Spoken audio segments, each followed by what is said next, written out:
जिंदगी का ये चराग जिंदगी का बुझता है जलते जलते, बुझता है जलते जलते।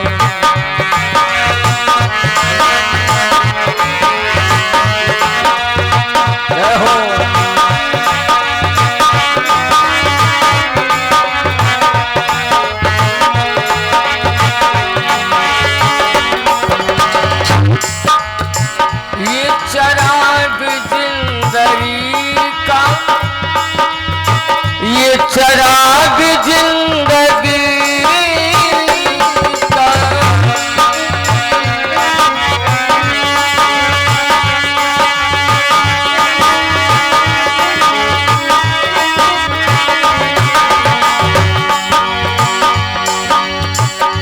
ये श्वासा रूपी प्राणवायु को ज्योतिष स्वरूप कहा गया है। जब तक ये प्राणवायु शरीर में विद्यमान है,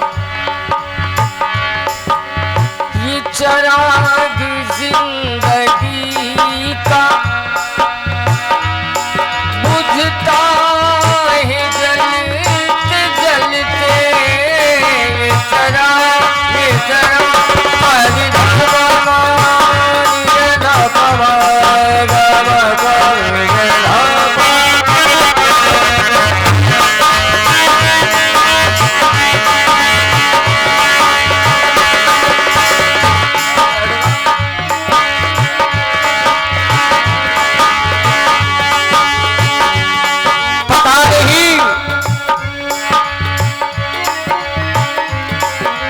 गीत सुना होगा, उसका मनन करो, चिंतन करो। कौन सा जानते हो? जितनी चाबी भरी राम ने उतना चले खिलौना। ये चराग जिंदगी का जलता बुझता है जलते जलते, बुझता है जलते जलते। हरी कागज की नाव है, हमारा जीवन ये कागज की नाव है। कागज की नाव है ये, थम जाए चलते चलते।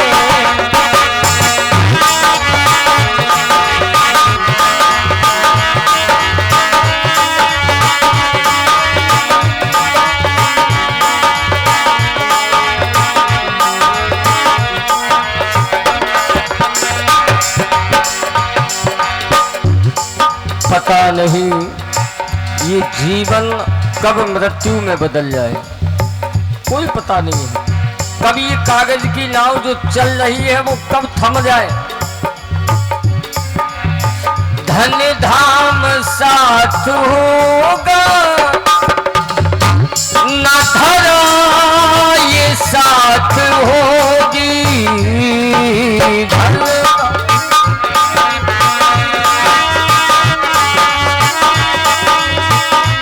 गौर करने की बात है भाई।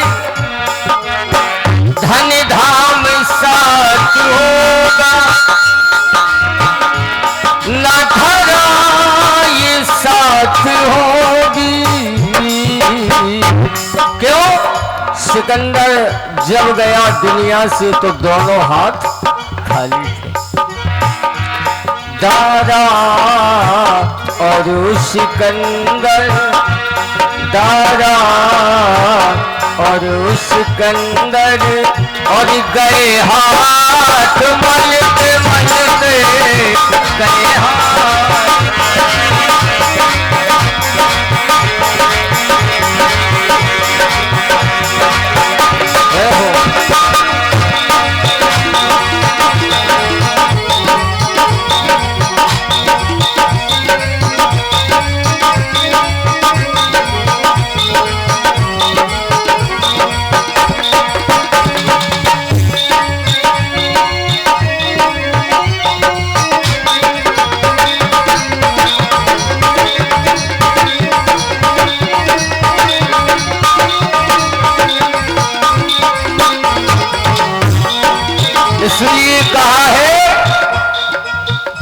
कागज अपना जीवन जो है कागज की नाव है ये, पता नहीं है समय का।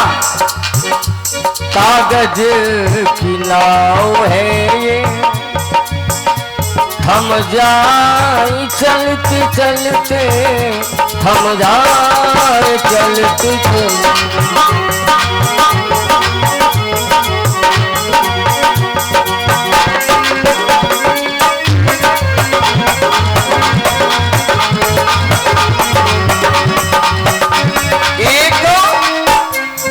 एक दौर ऐसा आता है जिस दौर आंख में आंसू नहीं होता है, उस समय भी आता है।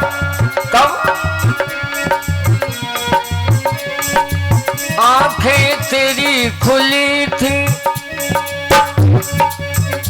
और हाथ भी खुले थे, आंखें तेरी खुली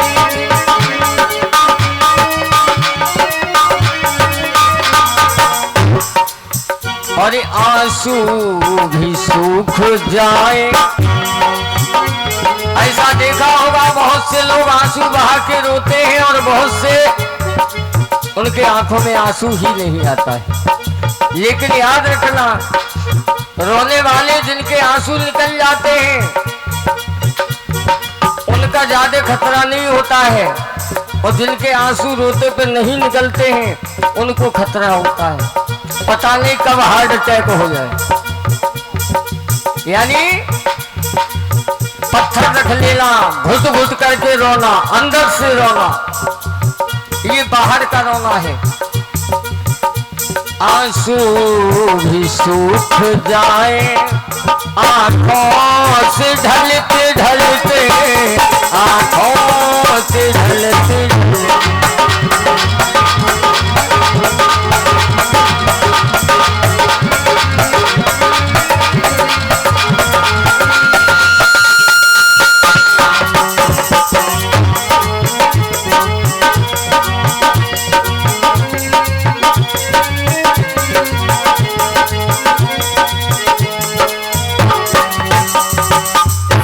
लिखने वाले ने लिखा है कि अपने दुख में रोने वाले तू मुस्कुराना सीख ले,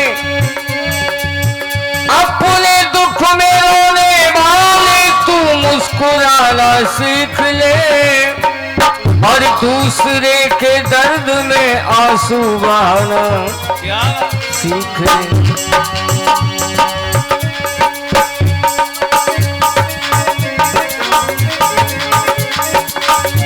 और एक बात,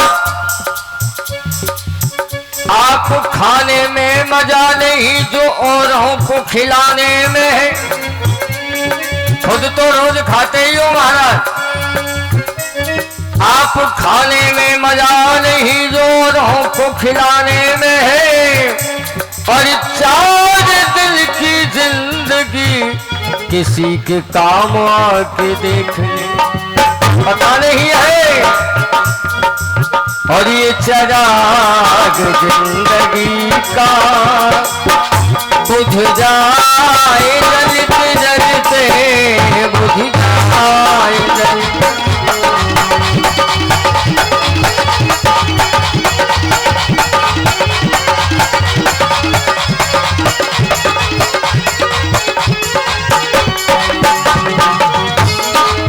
अंत में कहा है, देख लो, सुबह को सूर्य नारायण उदय होते हैं और शाम को अस्त हो जाते हैं। बहुत अच्छे शब्द लिखे हैं। जिसका उदय हुआ है और निश्चय ही अंत होगा, जिसका उदय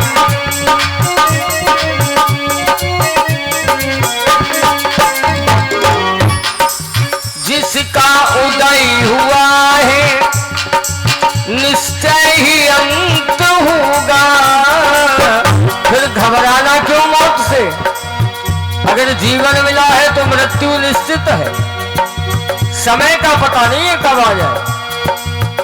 इसका डिसीजन भगवान ही करता है। सच है जिंदगी का, यही सच है जीवन का। सच ये है जिंदगी का, और थम जाए चलते चलते थम जाए।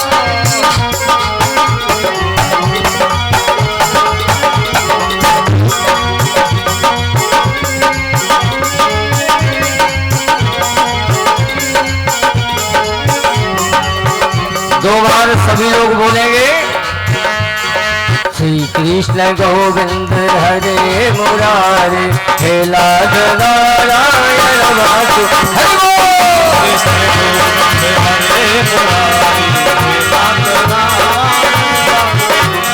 श्री कृष्ण गोविंद हरे मुरारे, हे लाल नारायण वासुदेव।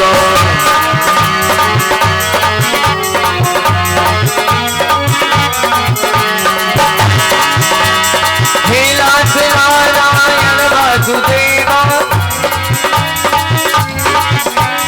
हे नाथ नारायण वासुदेवा, हे नाथ Narayan.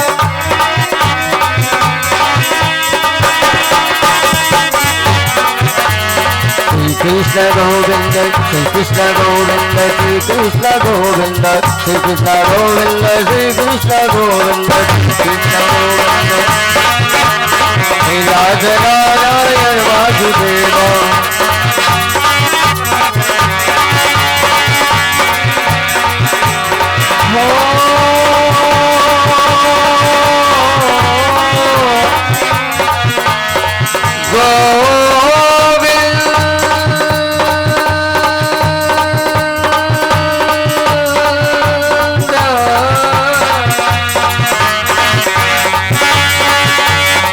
Krishna, Krishna, Krishna, Krishna, Krishna, Govinda, Hare Hare Radha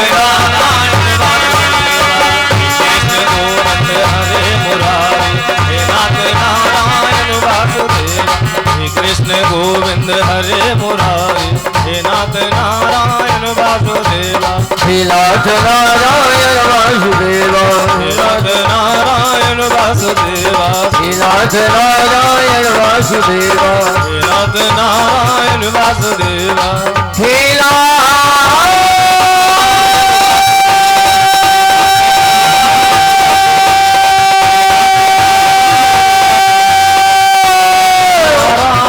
Vasudeva, हे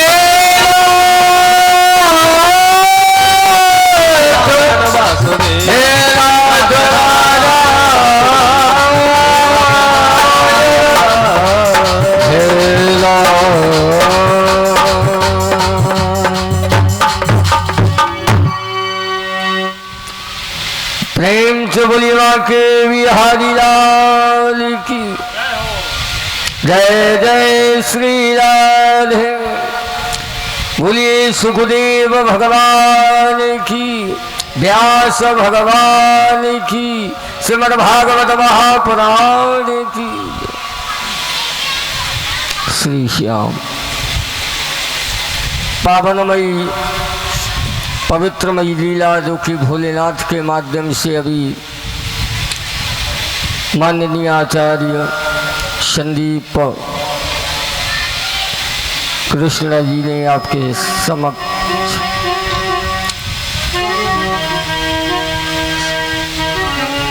श्रवण सभी श्रोता बंधुओं को कराई। इसके आगे जितने भी श्रोता बंधु हैं उनका अभिनंदन, हृदय से स्वागत, सम्मान करते हुए गुरुदेव की शिक्षा दीक्षा के अनुसार कथा में प्रवेश करते हैं। वाणी को पवित्र किया।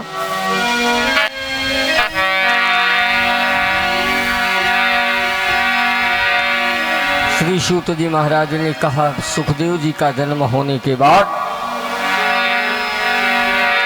ये सुखदेव जो कथा तो आप श्रवण कर ही चुके हैं, 12 वर्ष की आयु के माँ के उदर में ही हो गए, 12 साल के।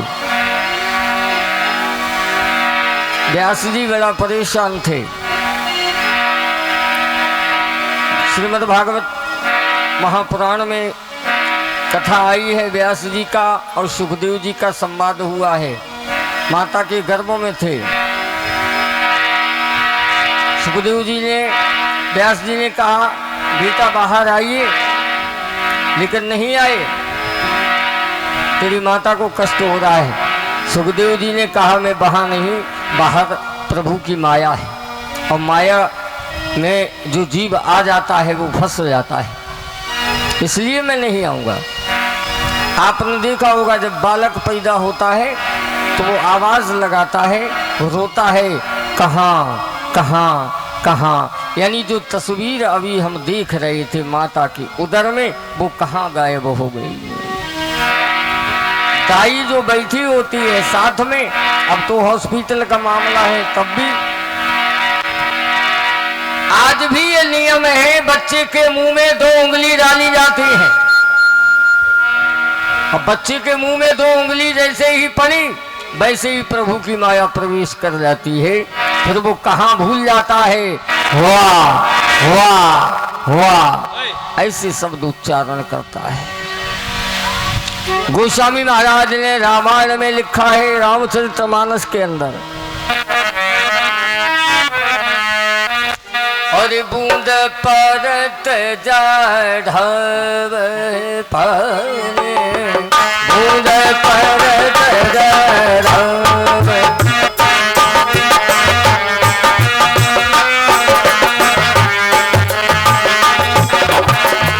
बूंद पर बूंद पर बूंद परत ढाव पानी, बूंद परत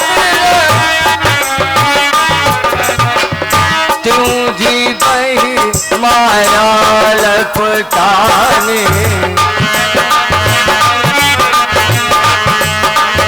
जय श्री राधे।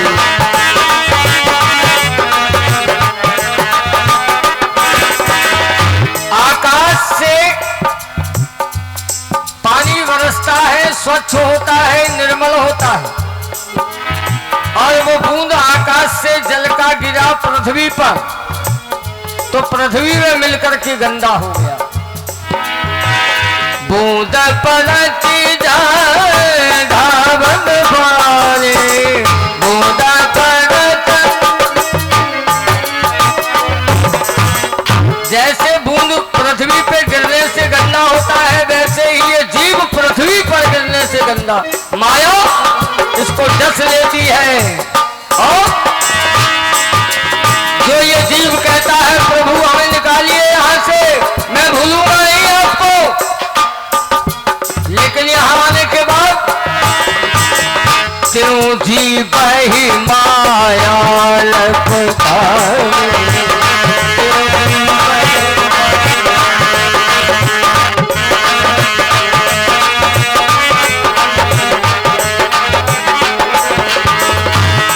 जी बही माया लपटाने,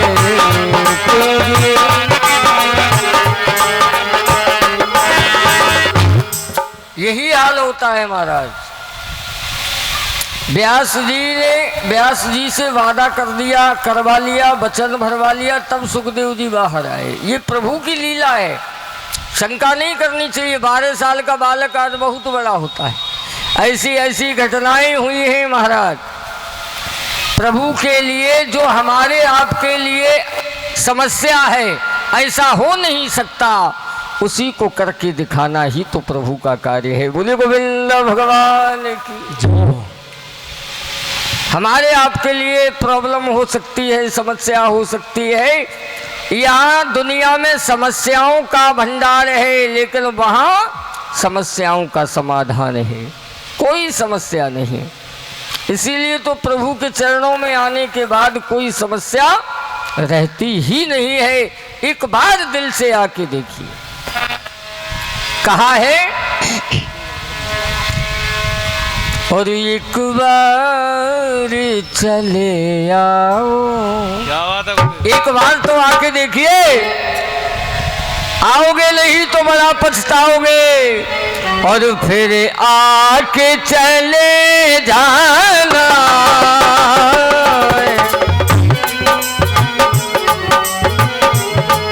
जय राधे।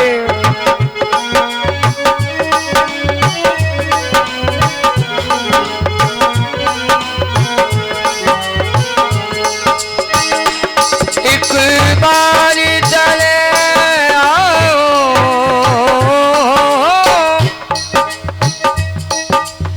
आते कब है दरबार में?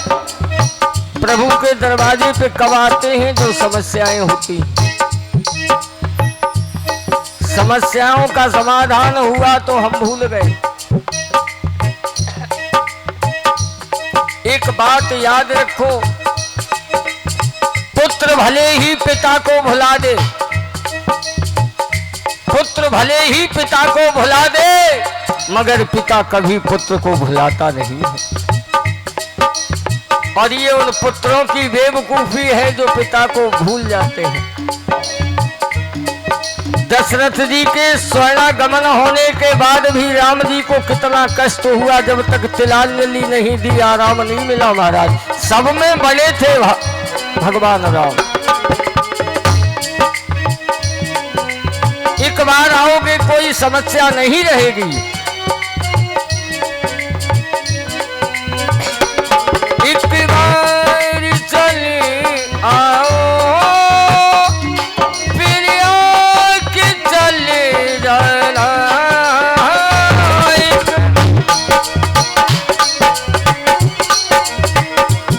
फिर आके चले जाना।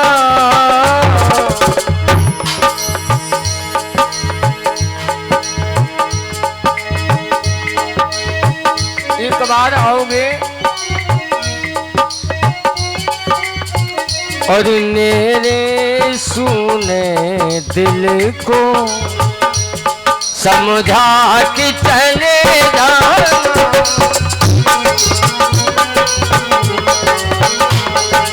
हरि बोल।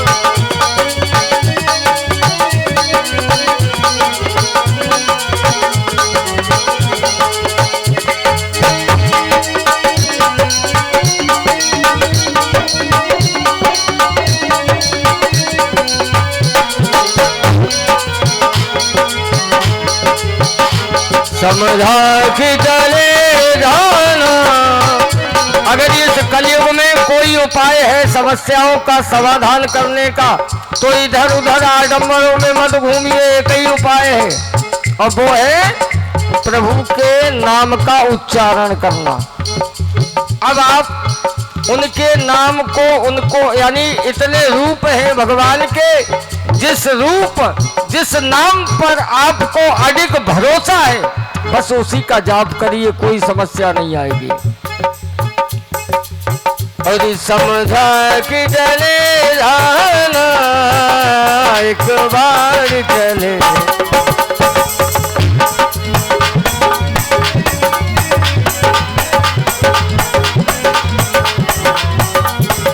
इसलिए हमें तो मालूम भरोसा है अपने ठाकुर जी पे। श्री कृष्ण गोविंद हरे मुरारे, हे नाथ नारायण वासुदेव। कृष्ण गोविंद हरे मुरारे, हे नाथ नारायण वासुदेव। हे नाथ नारायण वासुदेव। हे नाथ नारायण वासुदेव। हे नाथ नारायण वासुदेव। हे नाथ नारायण वासुदेव। हे नाथ नारायण वासुदेव। हे नाथ नारायण वासुदेव।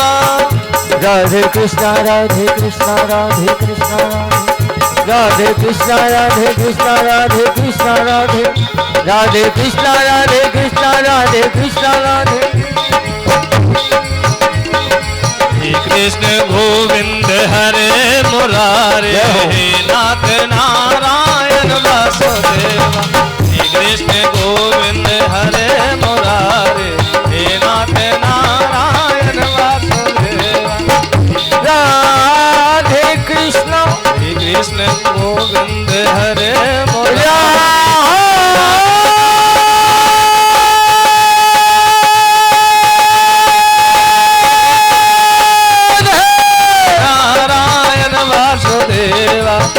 कृष्ण राधे हरे मुरारे राधे नाथ नारायण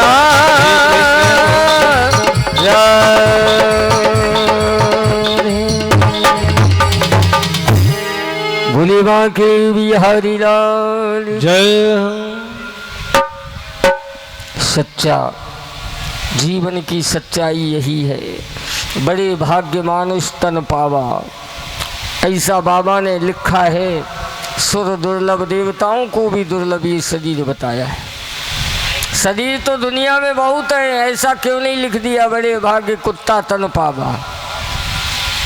ऐसा क्यों नहीं लिखा महाराज? ये भी लिख सकते थे, लेकिन बड़े भाग्य मानुष तन पावा 84 लाख योनियों से पृथक अपने पंचांग में उठाकर देखिए 84 लाख योनियों की गिनती कीटाणुओं में होती है, और उसमें मानव जाति यानी मानव योनि की गिनती नहीं है।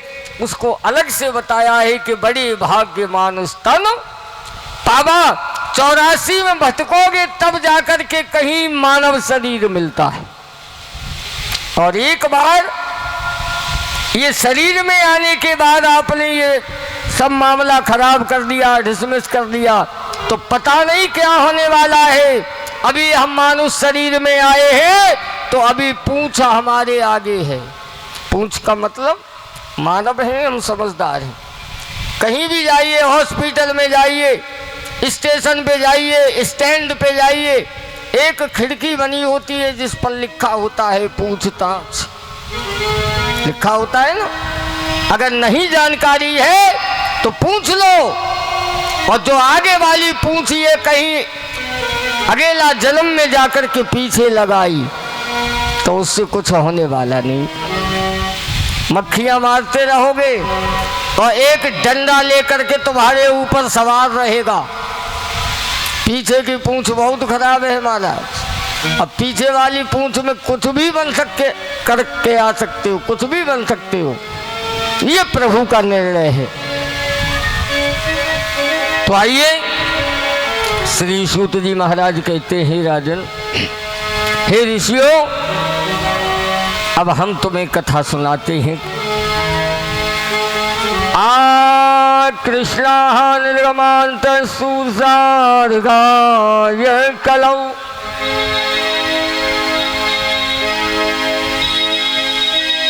अब हम आपको परीक्षित के जन्म की कथा कहता हूँ, परीक्षित के जन्म की, क्योंकि ये महत्तम की कथा के बाद में व्यास जी को संतोष, जो कि 17 पुराण रचने के बाद भी व्यास को संतोष नहीं हुआ, तो नारद जी ने ही जाकर के उनको सांत्वना दी, उनको प्रेरणा दी, और तब जाकर के श्रीमद् भागवत महापुराण ग्रंथ की रचना हुई।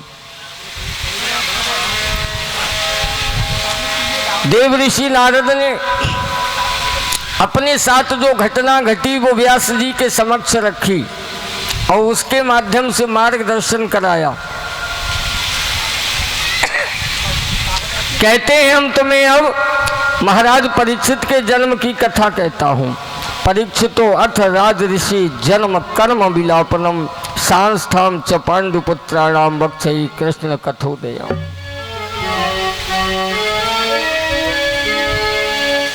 अब हम महाराज परीक्षित के जन्म की कथा श्री सूत जी महाराज कहते हैं, हे ऋषियों सुनो, ये समय, जिस समय महाभारत का युद्ध हो चुका था और महाभारत का युद्ध होने के उपरांत टूटी हुई जांग लेकर के दुर्योधन पड़ा था कुरुक्षेत्र के मैदान में। उसने प्रतिज्ञा की थी कि मैं पांडवों को सुई के नोक के बराबर भी जमीन नहीं दूंगा, कुछ नहीं दूंगा। यही झगड़ा है आज, यही चलता रहता है, तेरा है ये मेरा है, लेकिन है किसी का भी नहीं। बीच में भगवान ने हमें यहाँ मात्र गुजर करने के लिए भेजा है। समय, अच्छा समय व्यतीत करो, प्रभु ये नहीं कहते हैं। देखिए, प्रभु ने हम लोगों को बनाया है मानव को ये जो शरीर मिला है उच्च है, उच्च कोटि का है। बड़े भाग्य से बाबा ने लिखा है। भगवान ये नहीं कहते हमने तुम्हें बनाया है तो 24 घंटे तुम हमारी ही सेवा करते रहो। उन्होंने तो ये कहा है, प्रभु ने जब दुनिया में पूरी पृथ्वी की बात कर रहा हूं, 7 दीप 9 खंड, पूरी पृथ्वी जहां तक पृथ्वी है, समय के मामले में समय सबको बराबर दिया है, न किसी को 1 सेकंड कम और न किसी को 1 सेकंड ज्यादा, सभी को समय बराबर दिया है।